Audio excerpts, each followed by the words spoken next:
So you've got this wrestling that's been going on between the truth of the Old Testament prophets and Paul's insanity and Christianity, because Christianity today bases, well, certainly the Roman Church bases its teachings on the devil Paul's insanity. Skipping over to the Revelation, which is true. They didn't know what to do with it. It was so cryptic, so they left it intact. And he measured the wall thereof 144 cubits, according to the measure of a man, that is, of the angel. The angel of Jesus is identical to myself today, myself being Brian, and his forearm measures 20.6 inches, and that is the measure of a cubit. And 206, of course, is the Queen's Chamber in the pyramid. But multiplying 144 by 20.6 gives you 2966 inches. Greek dictionary, 2966, a limb of the body, as if lopped off, carcass. So it's his forearm, from his elbow to the tip of his fingers. That is the measure. And of course it's a limb of his body. Now measuring the temple means to measure the earth. The earth is the temple. And so the position of the altar to the Lord is all to do with the angel and the man. Here it is, 44:13, Isaiah. He marketh it out with the compass, and maketh it after the figure of a man, according to the beauty of a man.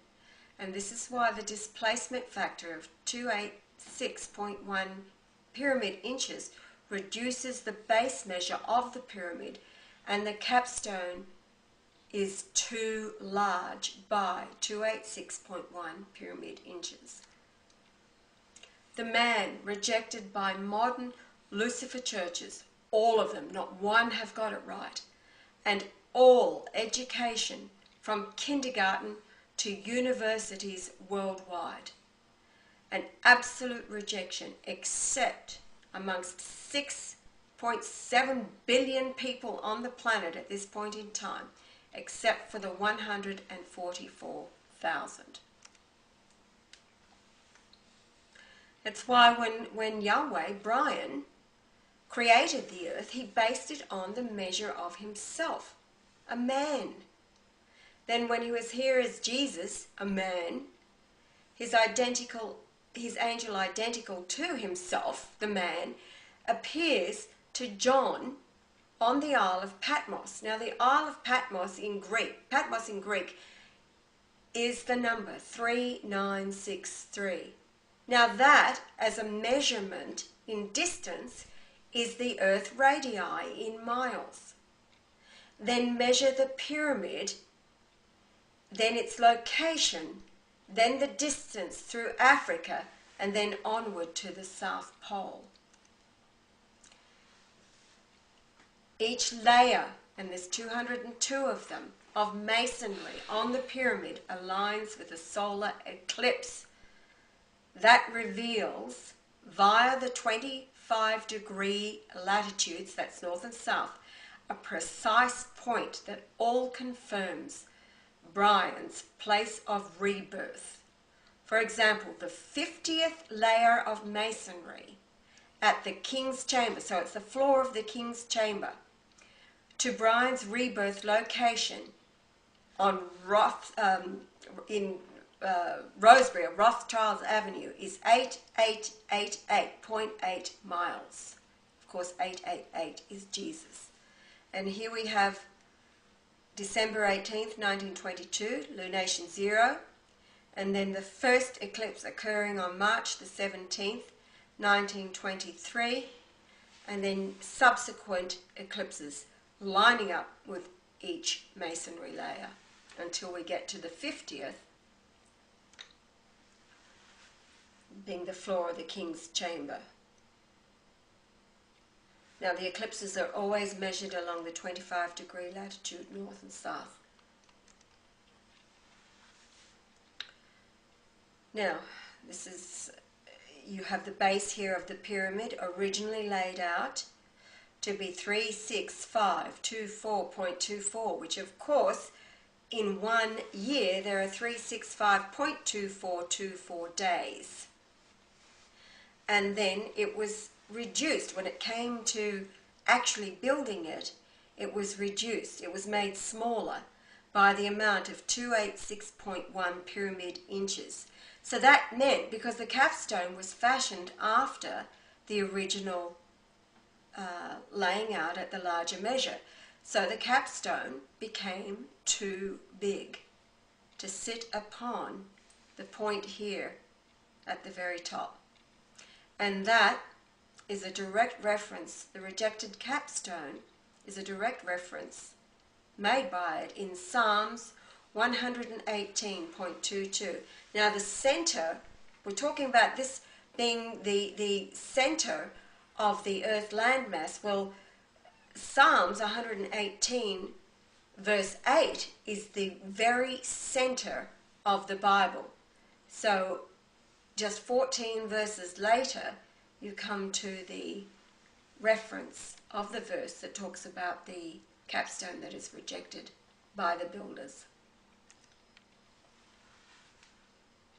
So the measuring with a compass, referenced in Isaiah 44:13, to be the measure of a man and the beauty of a man.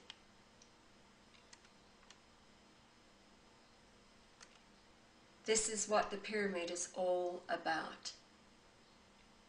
It's the measure of a man, Yahweh, the altar to the Lord.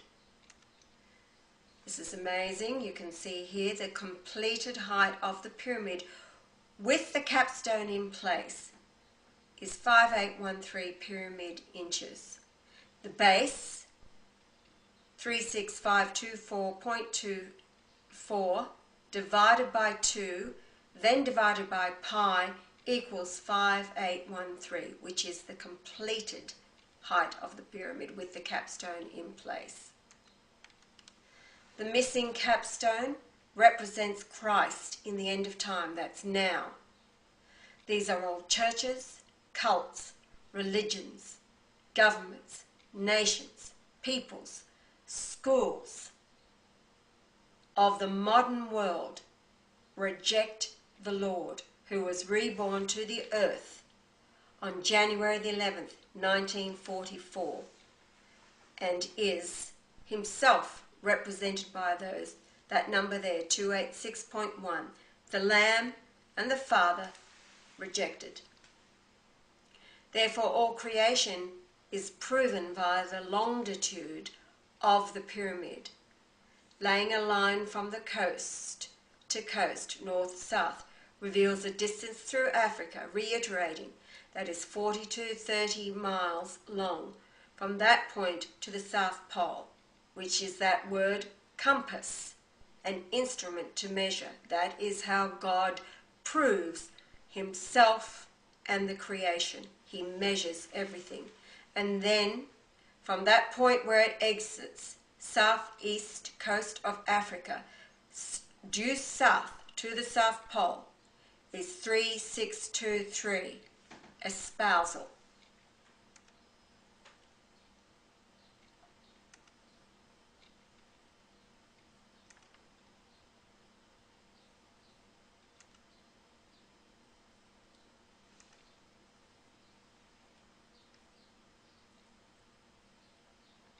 We've gone through that one, so we'll just let them read.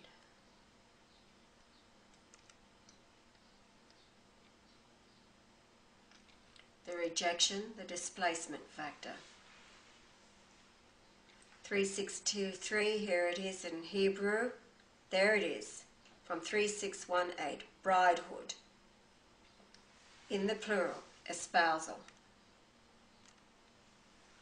2861 is the male God, the Father, one, Alpha, and the Lamb, 286, the Son, as one, the husband to be. 2859 from 2861, a wedding, espousal. There it is. There it is.